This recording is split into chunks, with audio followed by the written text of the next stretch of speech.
Hello বন্ধুরা, আমি ললিতা আর তোমাদের সঙ্গে চলে এসেছি আমি আবার একটা নতুন ভ্লগ নিয়ে।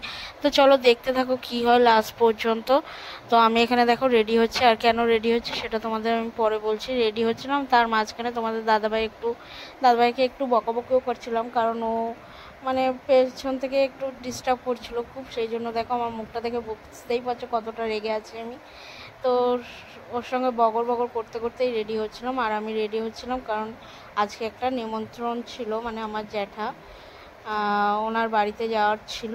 আজকে হচ্ছে তোমার শিবকালী পুজো আছে, তো ওনার বাড়িতে যাওয়ার ছিল, সেই জন্য রেডি হচ্ছি।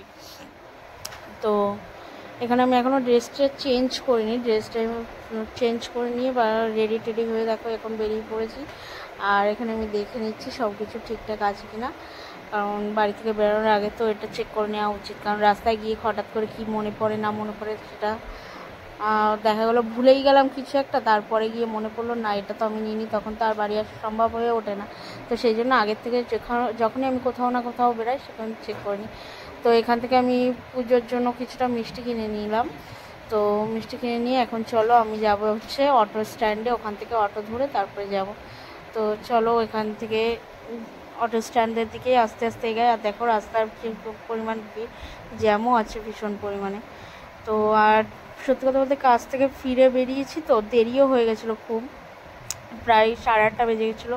আমি আবার বলছিলাম যে পরের দিন আবার ডিউটি আছে, কখন যাব কখন আসবো সব কিছু করে ম্যানেজ করবো। তো বলতে বলতে দেখো এটাই বলতে বলতে বেরিয়েছিলাম যে বেশিক্ষণ লেট করবো না, যাব তাড়াতাড়ি একটু সবার সঙ্গে আলাপ টালাপ করে চলে আসবো। তো চলো অটোতে উঠে গেছি, অটো দেখো ছেড়েও দিয়েছে। আর দেখো রাস্তাটা খুব সুন্দর, মানে চারি সাইডটা খুব লাইটিং ফাইটিংয়ে খুব সুন্দরই লাগছে দেখতে।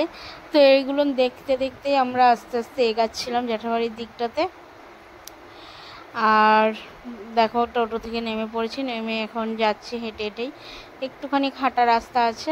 এখানে দুজনে মিলে গল্প করতে করতেই যাচ্ছিলাম। তোমাদের দাদাভাই একটু ভিডিও করে দিচ্ছিলো আমাকে।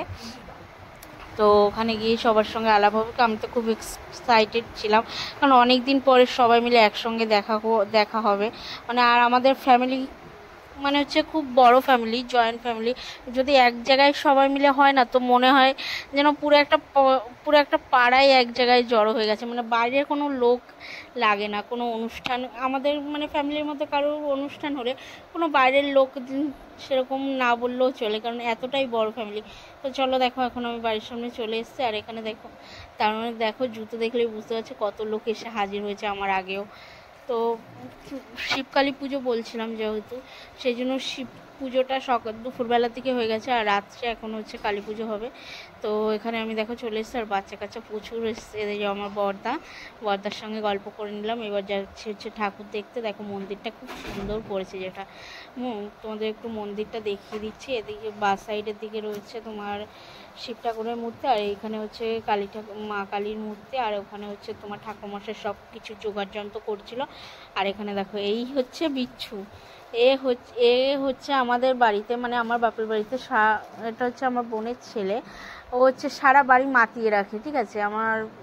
আর এটা হচ্ছে আমার কলেজে আছে, ওটাও আমার বোনের মেয়েই।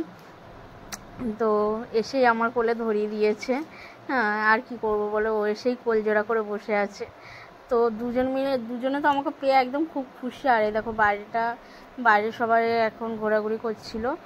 অনেক বলতে গেলে অনেকেই যারা আত্মীয় স্বজন ছিল সবার সঙ্গে আস্তে আস্তে দেখা হচ্ছিলো, খুব ভালো লাগছিলো। আর সবার সঙ্গে অনেক দিন পরে মানে গল্প গুজব হচ্ছিলো।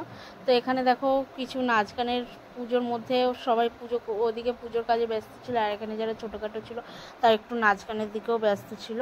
তো এখানে সবাই নাচ গান করছিল। তো বন্ধুরা আজকের ভিডিওটা এরকমভাবেই হলো, দেখার জন্য সবাইকে ধন্যবাদ। আমার চ্যানেলটা সবাই সাবস্ক্রাইব